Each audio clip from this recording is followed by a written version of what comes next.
ونستعينه ونستغفره ونؤمن به ونتوكل عليه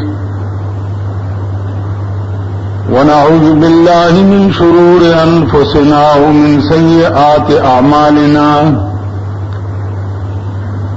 من يهده الله فلا مضل له ومن يضلله فلا هادي له ونشهد أن لا إله إلا الله وحده لا شريك له ونشهد أن سيدنا ومولانا محمدا عبده ورسوله أرسله بالحق بشيرا ونذيرا أما بعد فأعوذ بالله من الشيطان الرجيم بسم الله الرحمن الرحيم ولا تقولوا لمن يقتل في سبيل الله أموات بل أحياء ولكن لا تشعرون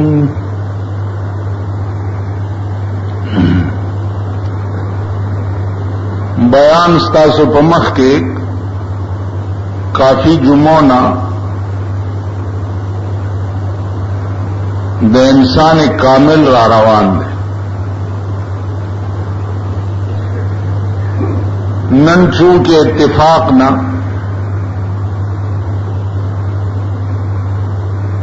دا جمعہ محرم کرالا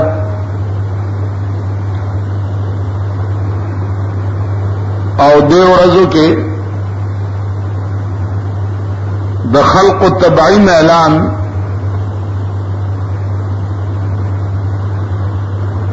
دے طرف ته چې په دې لس ورځو کې اہل بیت رسول صلی اللہ علیہ وسلم شہیدان شوي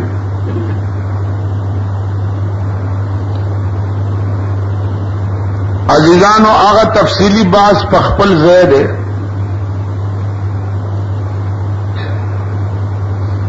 صرف په یو نقطه باندې دې وخت کې لګ غونډه بحث تاسو مخکې الف کول دي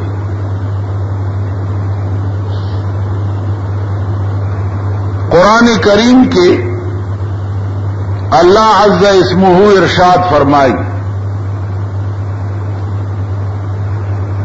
ولا تقولوا لمن يقتل في سبيل الله اموات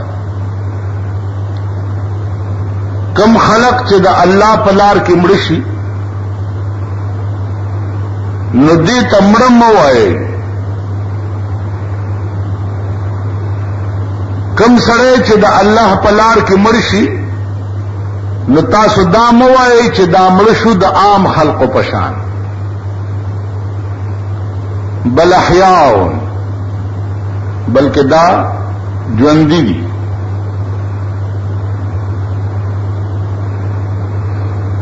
سوال دې مقام کې دا دی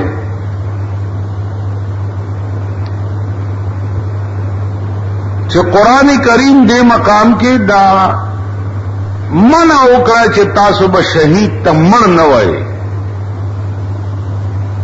دې کې څه راز دی عزیزانو دې کې راز دا دی چې د شهید دومره لوی مقام دی چې هغه علماء لیکي چې پیغمبرای پسې دویمه درجه کې ده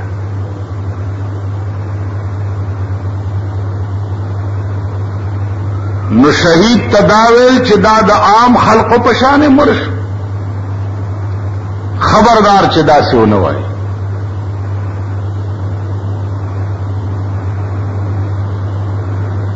بل شهید داسې شی دی چې اذا وجد فتلاشا نا شہید حدیث کے راضی چھے خپل رتبہ و مقام د قیامت پورز اگوری نو دے بدا تقاضاو کی چې یا اللہ کاش چې زما دا قتل یو ځل نه وی شوی. ثم احیا ثم اقتل ثم احیا ثم اقتل ثم احیا ثم اقتل. خدای زه ژوندی کېدی او بیا قتلې دی، بیا ژوندی کېدی، بیا قتلې دی، بیا ژوندی کېدی، بیا قتلې دی. مقام به د شهید دومره اوچت.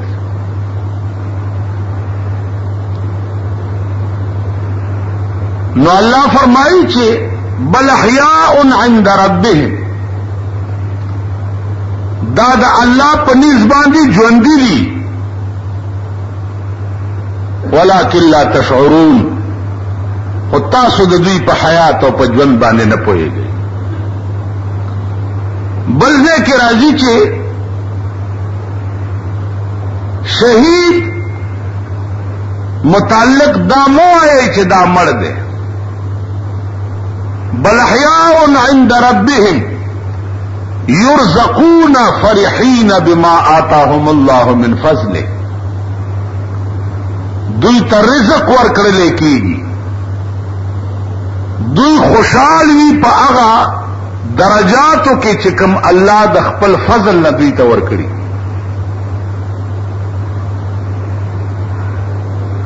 نو عزیزانو عرض داد چې اوس د شهید تعریف څه دی؟ شهید چاته وایي؟ من قتل بظلم، کم سړی چې په ظلم قتل کړی شو دې ته شهید وایي.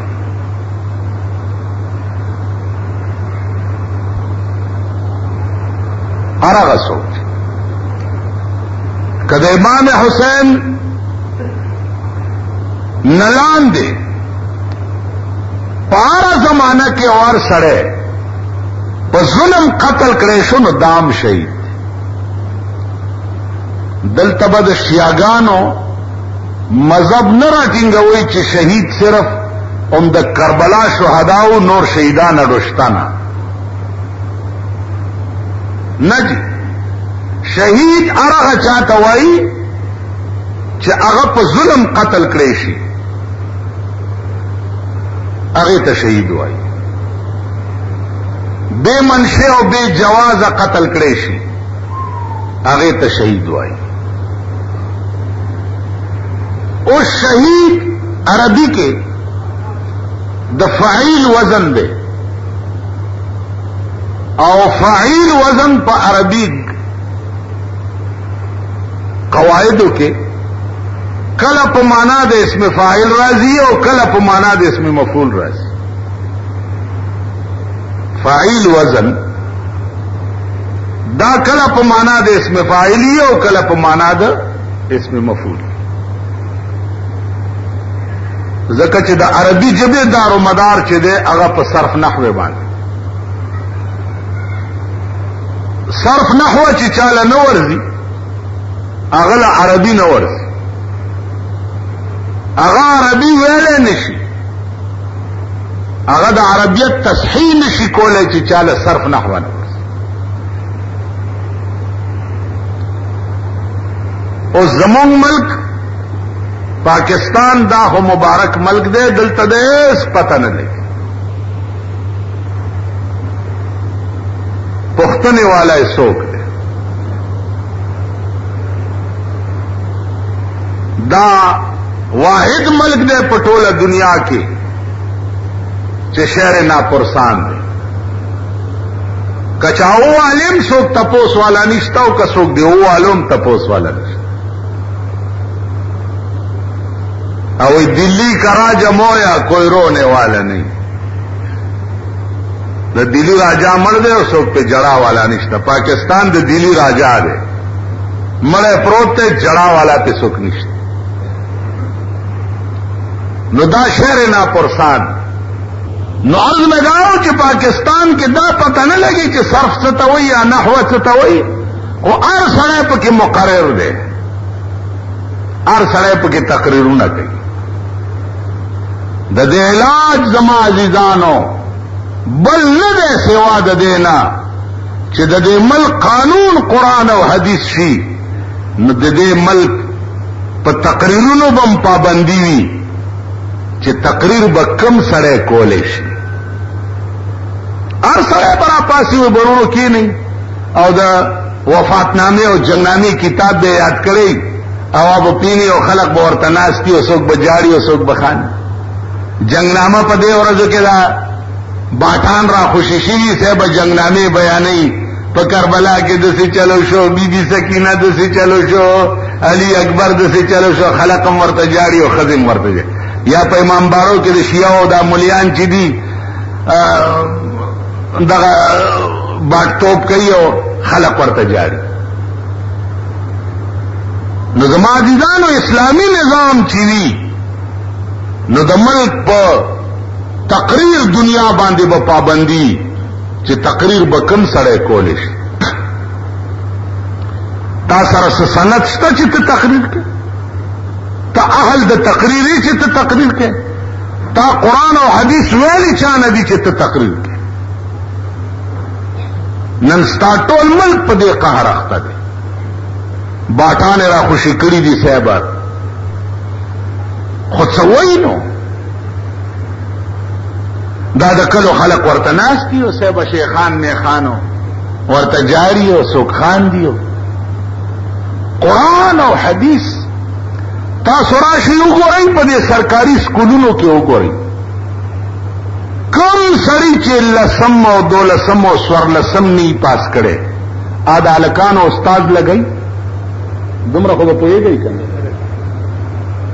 و لګئ چا سره چې د بورډ سرټیفیکیټ نه آپ اسکول کې استاد لګېدی شي نو چا سره چې د بورډ سرټیفیکیټ نه قرآن او حدیث قوم ته بیانولی شي. ته په قرآن او حدیث پوهېږي؟ تا چا نه ویلي دي چې ته راپاسې دی او مونږ له دې صاحبه غړانګې راښکل شروع کړه؟ دا کار د اسلامي نظام دی، دا کار د اسلامي حکومت دی. په پاکستان په 40 کاله کې اسلامي حکومت راغلی نه دی.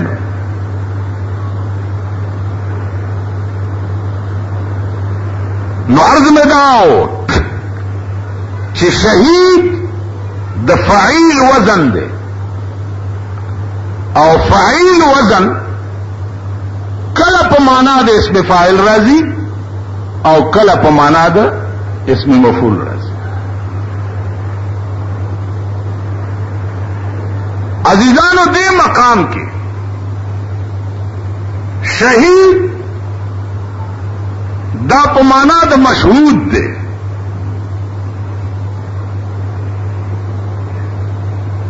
په معنا د مشهود دی. لکه هغه ورځ ماته یو طالب ووي چې عربي قواعد قرآن کې راغلي دي او پاغه باندې اجرا د اعراب نه ده شوی. څنګه وای چې عربي قواعد ضروری دي؟ طالب هو پوهه طالب معلومه ول قرآن کې راځي علیه الله دا چرته دی علیه الله. اوس علی حرف جر دی، دا علی خپل مدخول له جر ور کوي او قرآن کې په جر نه دی جاری علیه الله. نو ما ورته خبره دې ډېره مزیدار وکړه. علیه الله قرآن ولی ویلی دي او حرف جر په مدخول کې عمل د جر ولی نه دی کړی؟ ځکه نه دی کړی د پاره د تفخیم د نوم د الله تعالی. د څه شي؟ خله یو خوځه وایي تفخیم. خو دې زده کړې د پاره ډېر لوی وخت پکار چې تفخیم څه ته وایي. خو بهرحال هغه طالب پې پوه شو. نو ما وی چې دلته چونکې خفت راتلو د الله په نوم کې نو د دې وجه نه د علا عمل چې دی هغه ساقط شوی دی. نو عرض مې داو چې شهید د فاعل وزن دی او فاعل وزن دلته په معنا ده شهید په معنا د مشهود دی. شهید ته ولی شهید وای؟ ولی ځکه چې د شهید دوه حالت دی.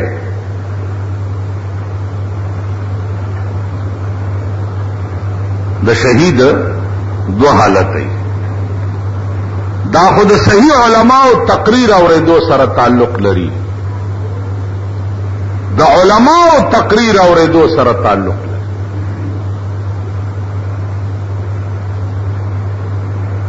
تقریرونه ډیری خو د علماء تقریر پکار.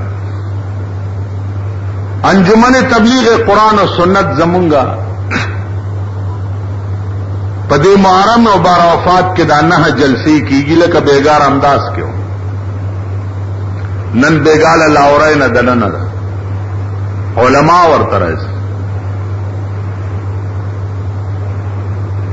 دا اس چندہ چدا عزیزانو اغی جلسو دا پاربکی زمونگ واحد اڈالا دا پدے پاکستان کی چد سوال پو بوجرن دے گرزئی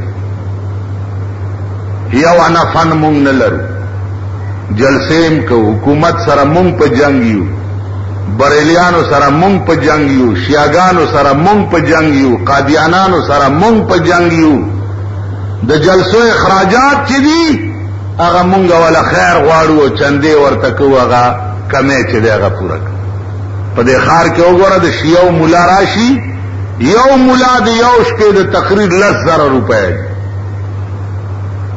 ځکه چې شیعه سره مال ډېر د بریلیانو مولا راشي یو مولا چې د 15,000 روپۍ دی یو تقریر دی زمون مولا راشي مونږ سره د لارې د کرای پیسې نه ځکه چې مونږ ځان لا خواریو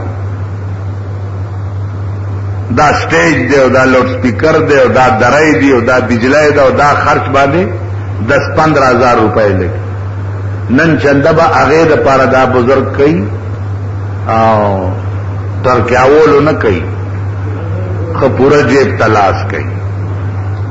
عرض داو عزیزانو چې شهید دلته په معنا د مشهود باندې دی. مشهود معنا دادا حاضر کړل شوی سمانا حاضر کړل شوی شهید تزکه شهید وای چې د ځنکدن په ټیم کې چې د ساوزي په هغه ټیم کې دتا جنت مخامخ حاضر وي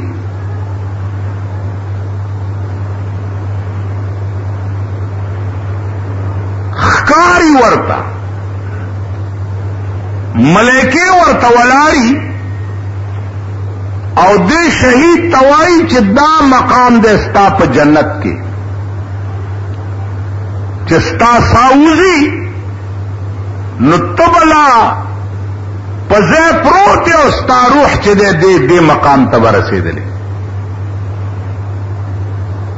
نو مشهود مانا مشهود له بالجنه ام مشهود له بالملائکه یا دا مانا چې دا وخت کې دته ملائکی ولاړی او داسې ولاړی چې الله دې مونږ ته نصیب فرمایي.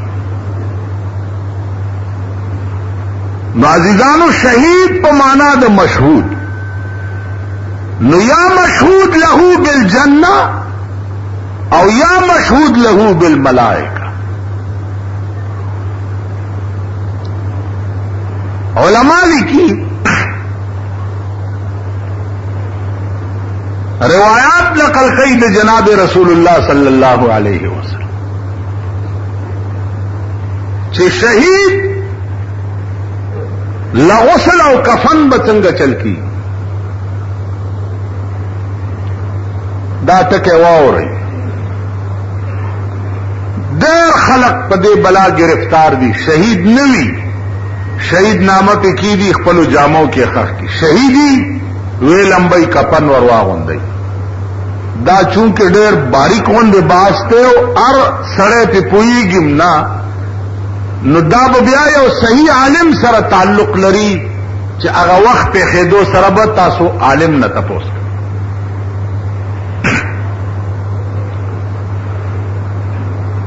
قانون دا دی چې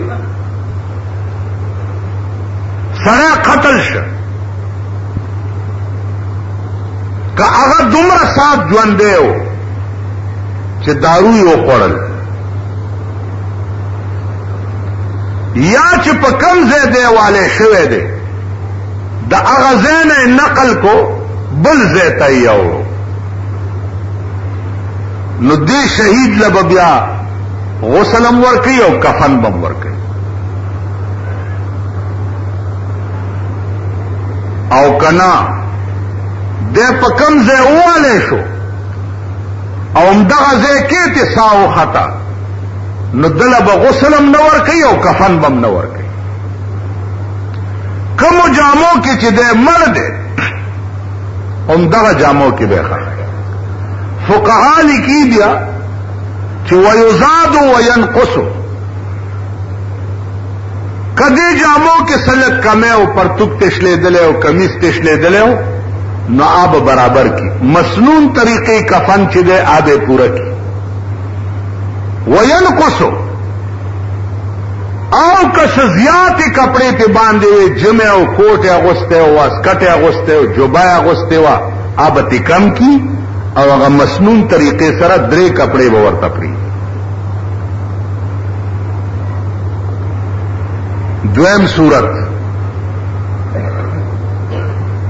دویم صورت دا ده چې دا د هغه سړي د پاره حکم دی چې په دارالاسلام کې والي شوی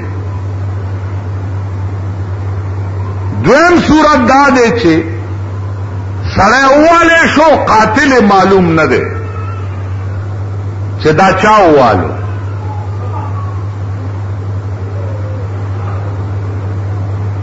په دا صورت کې بم غسل او کفن ولا ور کوي ځکه پته نه لګي کې دې شي دا چا په قصاص مړ کړي ځکه د شهید تعریف سره من قتل بظلم چا چې په ظلم قتل کړي اوس د پته نه لګي چې دا په ظلم مړ دی او کنه دی مړ لہذا کده په ظلم مړی نو شهید یقیني دی لیکن شرعي احکام به جاری کیږي کفن او غسل بدواړه ولا ور کوي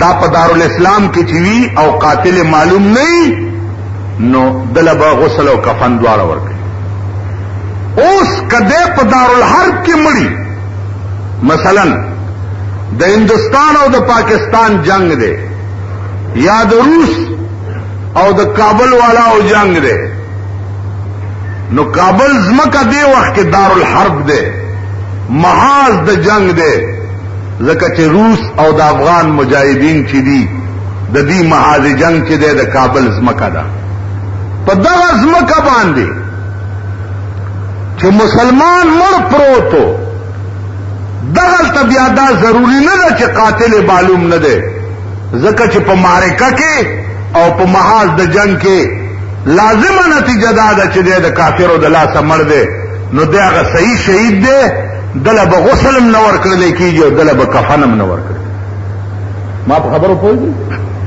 یو قتل د شهید دی په معرکه او محاذ د جنگ کې او یو قتل د شهید دی په خپل وطن او په دارالاسلام کې وطن او دارالاسلام کې قاتل معلوم نه نو احکام شرعیه د غسل او د کفن به جاری کیږي او قاتل معلومو چې د په ظلم مړکو مثلا پلار روان دي سره غلو شو کول او تا طریق دی لارې شو کوي هغه مړ کړو نو دا قاتلان معلوم دي دا سړی بم چې دی غسل او کفن ولا نه ورکړلی زما عزیزانو دا تعریف ته د شهید مولانا روم رحمت اللہ علیہ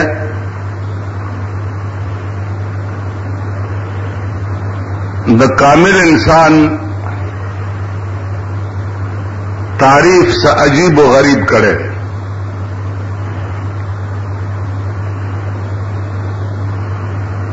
مولانا روم وہی چھے کامل انسان اغا سڑی توائی چھے اغنا خودی ختمش.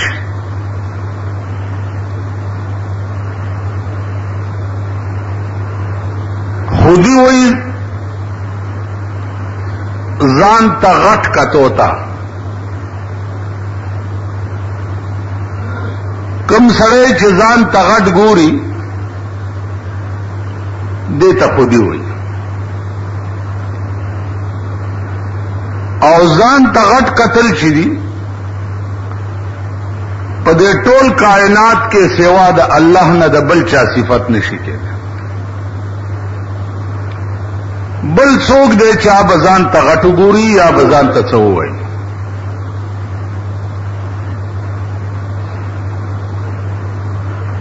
نو خودی چے سڑی کے ختم شی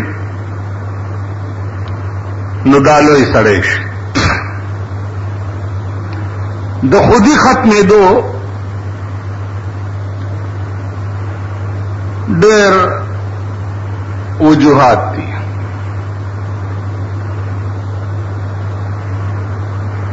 یو وجہ دادا چھ سڑے دو قسم خبری کئی. یو عاجز خبری کئی غریبی خبری کئی او یو دا متبرے او دا کرخانے خبری کئی.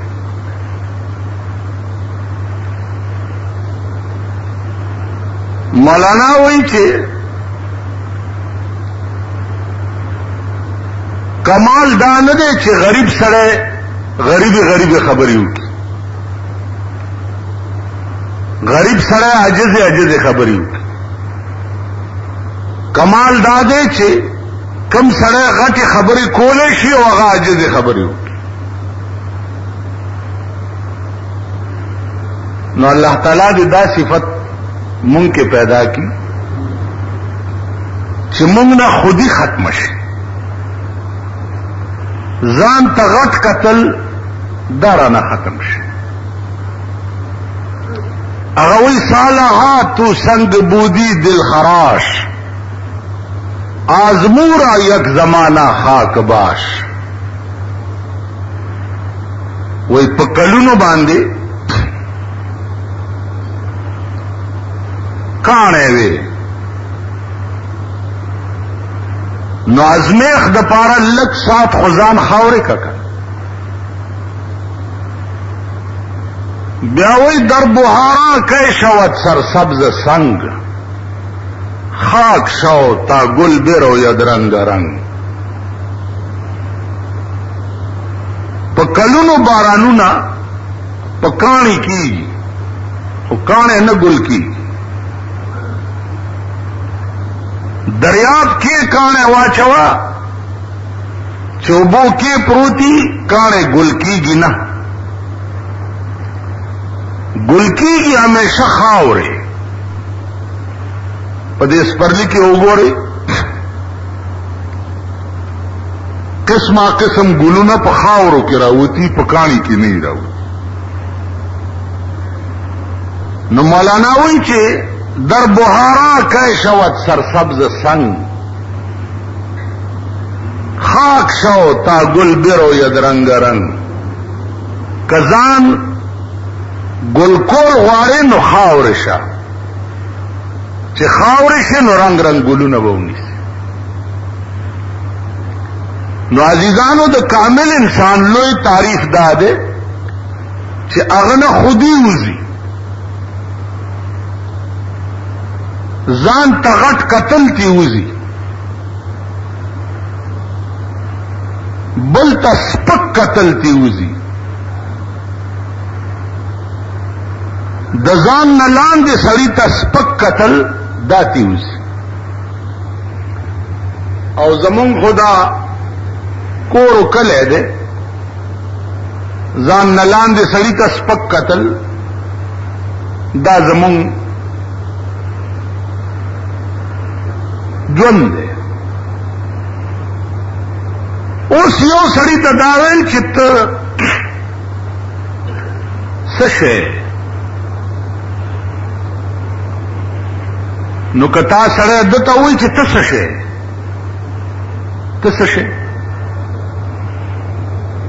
آخر تا او ما کې څه فرق دی؟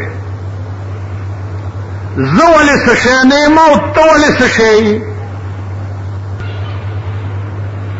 یعنی ما ته وایي چې ته څه شی نه یې ځکه چې زما خپل کور نشته، ما سره دولت نشته، ما سره د اقتدار کرسی نشته، نو زه څه شی نه یم. ته څه شی ځکه چې چېرته لس شل مرلې کور دی دی یا چېرته معمولي غوندې افسر یا چېرته ټیکهدارې پیسې میسې در سره ډېرې، نو ته څه شی شوې او زه څه شی نه یم. دا د غرور خبره ده.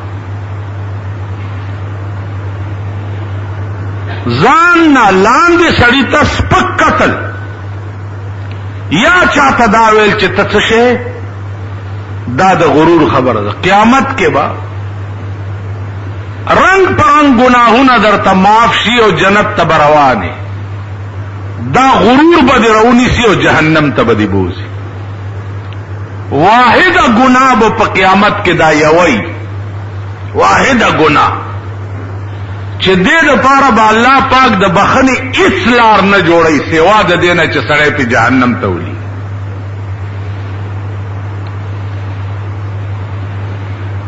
نو دیو جنا یا تاسو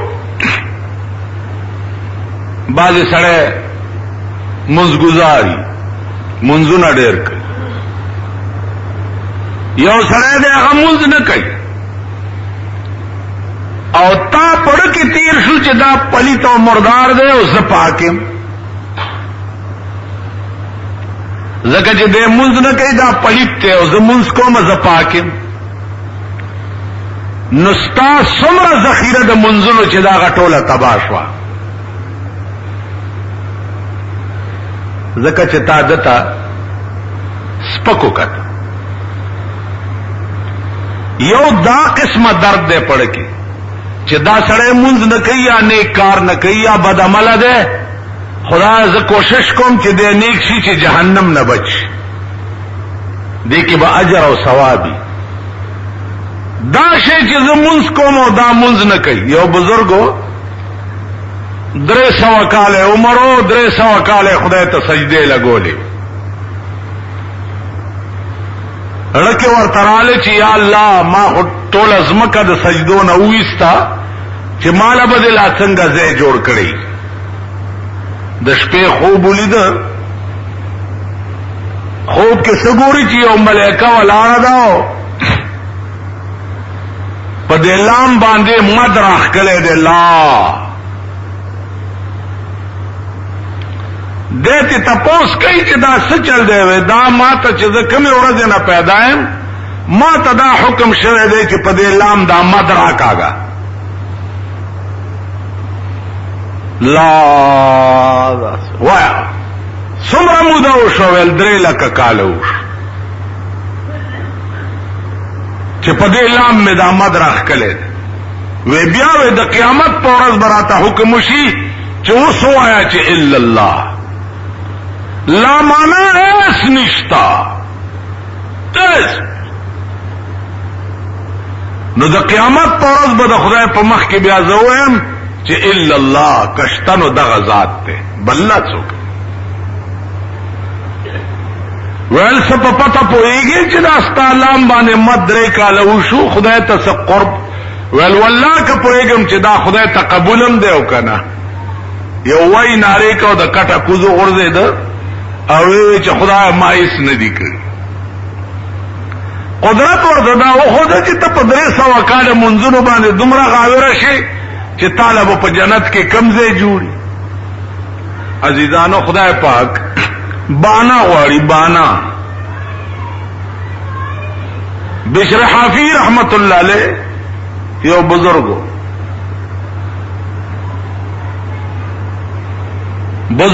ډېر لوی سړی و.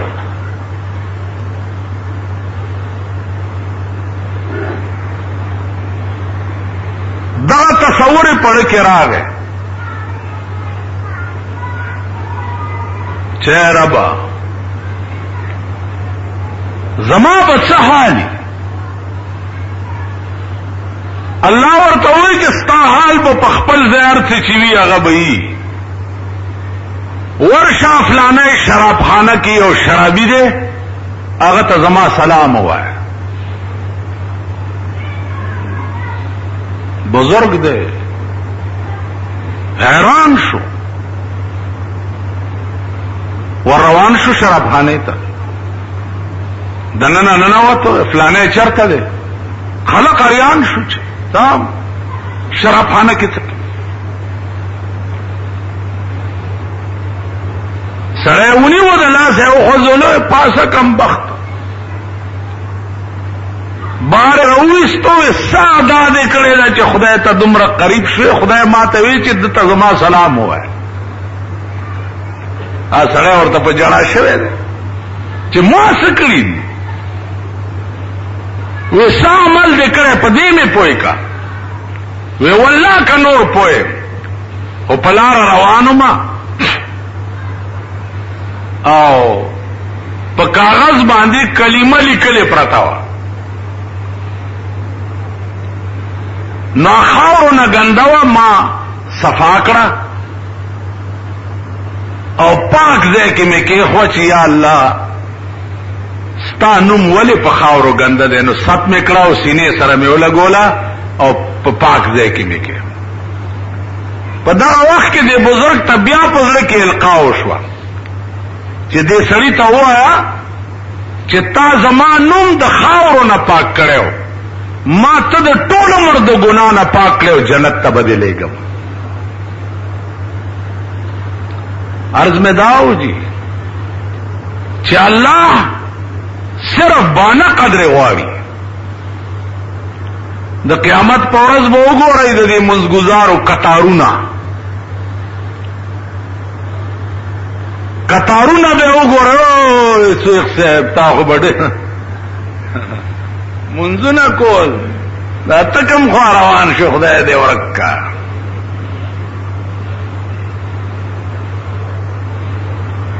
تاسو خیال نه لرئ قطارونه به وګورئ. زمونږ د دې ملک یو سړی تللی او کابل ته یو کوچي سره نوکر شوی. منځونه به ډېر کول خو چې کتو به د پټي په پوله به ولاړ او مونځ به کول. آخر کې چې دا کوچي ډېر اعتبار په پیدا شو نو دته چیلای را پټې کړې. چې چیلای را پټې کړې نو کوچیا ورپسې راغی او غاټ کوتک ورسره و او د دروازې له ولا را خلاص کو روزه ول ستا داسې کړي په دا ډېرو منځونو باندې. په لوړه بم ولاړ وی او په ناسته بم ولاړ وی او په پروته بم ولاړ وی او شپه ورځ به دې منځونه کول ظالم بچیا او نتیجه دې دا وه چې زما چیلای دې را پټې کړ. نو عرض مې دا و چې راشئ چې اوس درته د منځګزارو حال وښیم.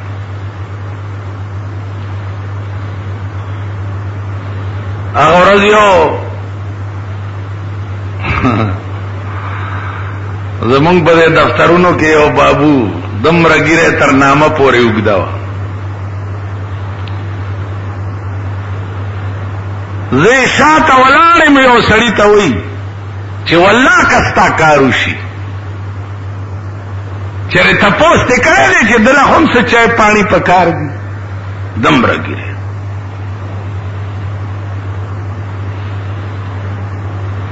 ما په دې اوږه ورته لاس کېښو. مال سلام علیکم وی ویل په خیر.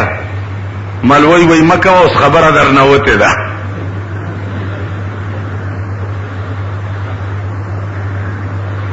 تاسو خیال راغی نو د قیامت په ورځ به وګورئ زمونږ کتارونه چې مونږ به کم طرف ته روان. عزیزانو عرض میں داو چې سړی په رنگ نه سړی کیږي، سړی په رنگ نه سړی کیږي، سړی هغه دی چې خوی د سړو وي. کردار د سړو پیدا کې قسم په خدای دی چې په ظاهر بزرگان وګوره د شپې ډاکې اچي او په ظاهر وګوره انګريزاني ګيري کله سرونه انګريزي او د شپې شنه چې ځان ته په ترماس کیږي او ټول شپه خدای ته په سجده پراتی ورته جاړي. ساري چې وګوره ته به دا خو انګريز دی. ما دا سیم لیدلی او ما دام لیدلی چې او سر د ساندا سرمند میخه د ورځې شیخ او د شپې خوري پردي مالونه سره د لوی ګيري د شپې پردای او به په خپل پټی را سمول. دا زمون کار. پردي کور کې غم زما اختر دا زمون کار دی. پردای کور وانه دا او زما کور ودانه دا زمون کار دی. نو مونږ انسانان نه یو، خپه نشئ. رنگ دنگ د سړو داسه کمال نه دی.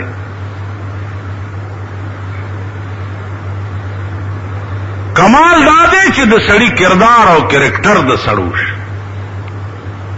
او د انسانانو شي. مونږ کې انسانیت نشته. مونږ دم امی دم سودا کو. زمون ژوند د چولو دکان دی. بچولے خرچ کا کور تزا مخ کے کد چا خیٹه کې په درد کیږي او کد چا بیړه تبا کیږي او کد زمون ژوند د اچارو دکان دی. ورشي دا کم دکانداران چې اچار جوړي هغه خمان او هغه چاټه پکې دو سیرا پرسیدلې مګه پرتای مګه هغه چار راځي ستا په دې بازارونو کې داخله کوي. لړمان د غړو پټین کې مړ پراته د دکاندارانو هغه ټیمان په دې قوم خرڅ کړی دی او په خورولې دي. لړمان دا اورېدو نه اند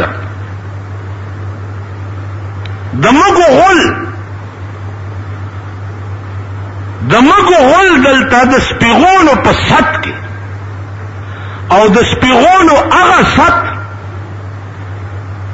چې په ډبو کې بند وي او په تمامو سړکو بورډونه لګېدلي دي اډورټایزمنټ یې شوی. هغه ډبې مې چې کولاو کړی دی پکې دومره د مګو غول راوځي.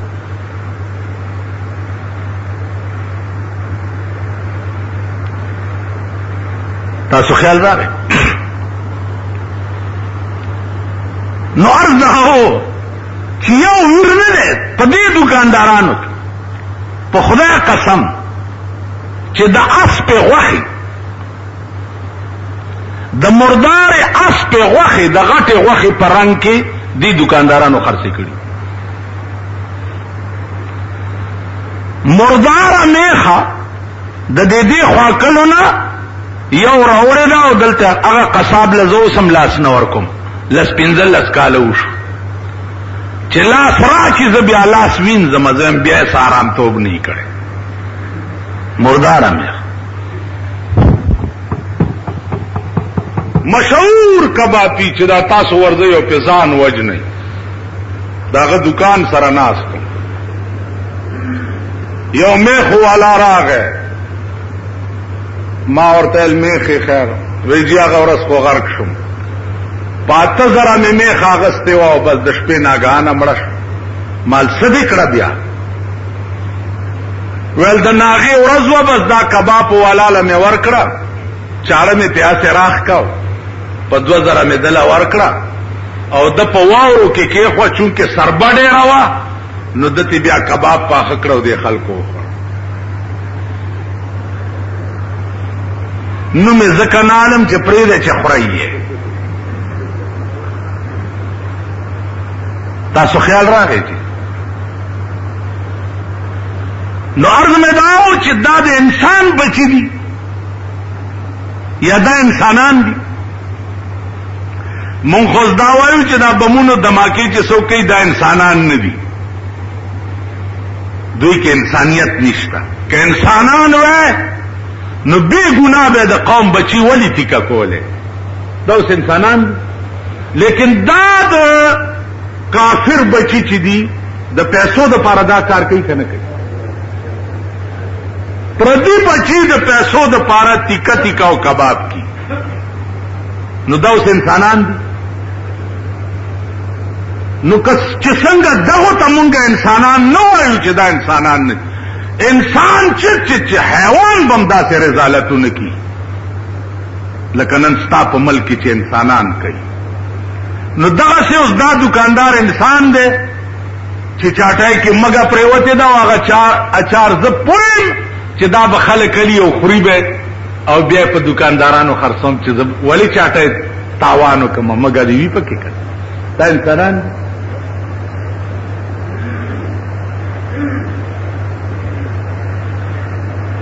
نو عرض میں داؤ جی چھ سڑے صرفہ نہ کوي چې د چا وس برش دا مونږه چې لږ داسې ځان ته دا خون پنجو صاحب نوسی وایو که نه مونږ وس نشته. وس دی زمونږ دی کلي کې یو بزرگ دی مړ شو اوس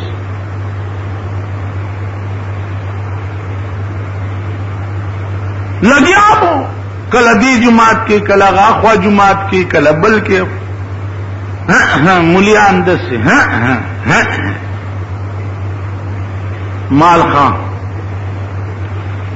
بیو سڑے میں والا مسلاتی کر ماوے کے یو 200 روپو لوٹنو غوٹا جوڑا کا او دته داسې ټیم کې مخې تواچو چې شاته زېم.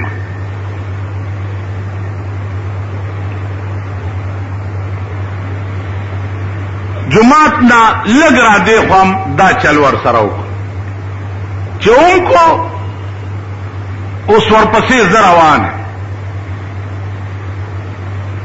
چې غوډه داسې وکړه نو خپای پکې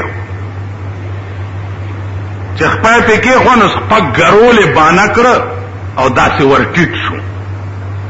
نو هغه ته راواغسته اوس پناستې چې داسې وکړه هغې کې خو لوټونه نو غاپ چې دې ځای کې بډې ته دغه ما د سټه ونیو چې د سټه مې ونیو مال دا څه دي ویلې څه مې شم بیا په بډه والي دی ویل خپه مې ګروله مال دلته مانه څه پرېوته ویل څه در نه پرېوته مال غوټه رانه د پیسو پرېوتې وه ویل غوټې کم ځای دي دلته لیونی خو نه خیر جی زه پې زور کې لږ تکړه ومه دې بډې ته مې لاس ور واچولو غوټه مې ترې وویسته مال دا ویل څو پیسې دي پکې حال وای مال 200 روپۍ دي چې پرایم منسټر هغه مخکې 200 روپۍ پکې بدې ګیرې نه مې داسې ونیو مالس به زما مخکې د بزرګۍ خبرې کې ویل خدای او قرآن ته وګوره چې ومې نه شرمې بس څه چې وشو هغه وشو ما زما مخکې خو بیا تتېږي نه که نه ویلې نه. نو عزیزانو زمونږه د پیشو ورونه وي وایي پیشو تر هغې پورې ښې ښایي چې په مږو نه وي پېښه زمونږ واس نشته کني ټرای وکئ په دا لوی لوی انسانانو باندې تجربه پہ کہاں انسان و مولانا نصیر الدین غرغشتوی دا افریقی سیٹان راغلی زور سراؤما دا اوریدو خبری تاسو ته نه کوم غرمه روټایم د مولانا سے پځه کې او خورانو شملې رويستیو ور سره د تنور روټایو چې روټای مخوړه د افریقې سیټانو ورته 50,000 روپۍ رويستې دا نن نه د 60 کالو مخکې خبره تاسو ته کوم.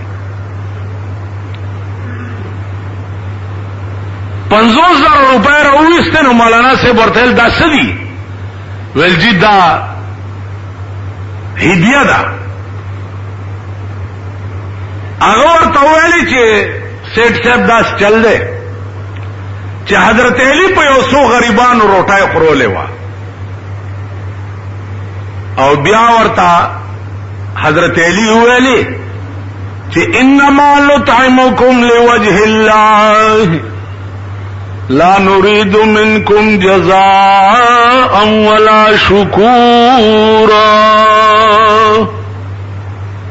دا روټای مې د خدای د پاره در باندې وخورولا. لا نريد منكم جزاء ولا شکورا. اراده مې نشته چې د دې بدل راکړي یا زما شکریا ادا کړي. نو ول تاسو زما د کور روټای خوړو شملې مو خوړې. دا پیسې که زوالم دا به د روټای بدل شي. ډېر زوره سیټانو لګولو. ما ورته مولانا صاحب وایلی جی دی خپکیږي. ما تل ته هم مولای تیتی والا پلار کی بیا زی ولی والا پښتو کې ما ته وایي چې بچیا دا وړم په قرض اغستی چې دا تاسو روټای وخوړه او دا شملې مې د پردي کوره درته غوښتي ما کرانه او 50,000 روپو له لتا ورکړه. داغه انسانو چې حدیث به پڑھاول او د ورځې به کوم حدیث کې ورته اشتباه وشوه نو د شپې به ورته رسول الله صلی الله علیه وسلم په خوب کې ویل چې نصیر الدین کوم حدیث کې چې تا ته اشتباه شوی حدیث داسې دی. پیغمبر به ورته د حدیث او تصحیح د شپې کوله. نو لوی مقام ته به نه رسېدا. خوب کې ملائکو ونیو خدای ته پیش کو ورته نصیر الدین په توحید کې رسالت تالی کړی دا وی یا الله مالی کړی دا. نو الله ورته وی چې زا ارسنه درته معاف کړه. انسانان داخله ته اوس جمعات لراشه شراب دې تا خرڅ کړي خزو سپلایر دې ته هیروین دې خرڅه غل دې ډاکو دې په منبر محراب کې بزناستم او تبراش غلې غوندې بل حضرا کې دي دعانه به منو باسي لکه پیران لغلق تاثیر کې چې سبه داونه به منو باسي زمونږ د افریدي نه د خدای قمقل دومره د سړي زوی نه خدای دې کور ران کچ ته ټول اورس پنور باندې مزدوري کې بیړه دې غر کښو دا د ترکو سنډا چې دې په یخ کوټنای کې ناشته او هغه پیسې د بچو د خلې نه وباسي ورو چې سبه داونه به منو باسي داونه به منو باسي کور دې وران شه دا پلار او د نیکه ودی خونه ورانه دوا دې ځان ته وکړي چې دا پردو پس خوردونه بچ ټول حلال او مردار او زکاتونه او مرداري خوري لګي شپه ورځي طالب دوا کوي چې د چا شپه ورځ حرام خوراکي داغه دوا قبلي دوا دا په سرکونو چې ګنتی او بلچي وهي او دا وړای پاکي دوی تورشا او ورته وای چې دواره تو که زما دې په خدای قسمی چې زمونږ نه یو په کروڑ داغي خدای سره تعلق زیات دی یو په کروڑ د غریب او د اوږي او د مزدور او د خدای په منځ کې هیڅ پرده نه دعا هغه چاناله چې دا ګاډي راکاږي مزدوران وی دا درېړو ګاډو ته ټول ورځ ولاړی ماسپخین نه بعد مونږه پکولاندې ودشو او دوی د ماسپخین نه بعد د دیوال سوري ته ولاړی زائد ته زې چنکاو کړی او خټکی یا اندوانه یا داسې دونه خرڅي دینه دوا علی دا ګمنځي او دا سنتو سبا دا لوانه غوا دغه نه دا ځان له خدای په قهر اخته مزدور نه دوا د مزدور لاس وګوري چې خندو خاري نو سپکا چې روټه د دغه لاس خوند کوي دا د مهنت او د مشقت لاس چی مونږ لاس مونږ زیاته پیر اغله نه چا از مونږ نکو هغه چې یاره چې لاس می ویر کړه لکه مالو چولا می چې لاس ویر کړی نو کم لاس چې مهنت نه کوي لاس پوست خوې کړ د خزونه زیات پاسته لاسونه چاري بیا خو هم ټول زبر او بیا دا په صدر کې چې کومې دا رړای ګډي ګرځي هغه له لاس ورکته به وای چې په مالوچو کې ورو غورځیدم ټول زبرګانې شو ځکه چې لاسونه پاسته هغه د پوستوالي د پارا نور د ربړ سيزونه هم ځان پوري تړي هم بزرګان قرباني کا دا لاس نه چې کوم لاس ټول ورځ مزدوري او مهنت کوي نو عزیزانو مونږ په دې قهر ځکه اخته یو چې مونږ کې انسانيت نه دی راغلی کوم د انسان تعریف په پیژنده او مونږ انسانان شو نو اس مشکل نه دی چا به زمونږ مخې ته ټینګي واخر دعوانا ان الحمد لله رب العالمين